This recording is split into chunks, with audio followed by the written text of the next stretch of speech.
नमस्कार मित्रांनो, कामावरून घरात गेले तर घरी तुळशीच्या लग्नाची जय्यत तयारी चालू होती.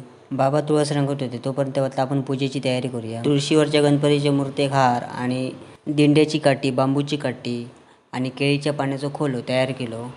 गणेश पूजा आणि ओटीची तयारी झाली तशी तेवढ्यातच बाबांची तुळस रंगवून झाली होती. तुळस रंगवून झाली तशी तुळशीवर फुला आणि तुळशीवर जो कणं काढतात तो कणं काढून घेतल्यान तोपर्यंत ऊस, दिंड्याची काठी, बांबूची काठी, आवळे आणि चिंच एवढा तुळशीत ठेवून नंतर लग्नाची पूर्ण तयारी करून झाली. अशा प्रकारे पूर्ण तयारी झाल्याच्या नंतर बाबांनी तोपर्यंत पूजा करून घेतल्यानी आणि जशी पूजा झाली तशी तुळशीची लग्न लावण्यासाठी आम्ही वाडीत गेलो. वाडीत इथे नवरं तयारच होतो. नंतर मग सगळेजण आमच्या घराकडे येले. आमच्या घराकडे नवरं म्हणून मी उभं राहिलेलं आहे. या नवऱ्याक 2 लग्न खुर्ची लागतील म्हणून मी नाराज होतो. उंची पोचणार नाही तरी खुर्ची घेऊन अंतरपट्टीवर उभं राहिलो. व्हिडिओ आवडल्यास नक्की लाईक करा. पुन्हा भेटूया पुढच्या व्हिडिओत.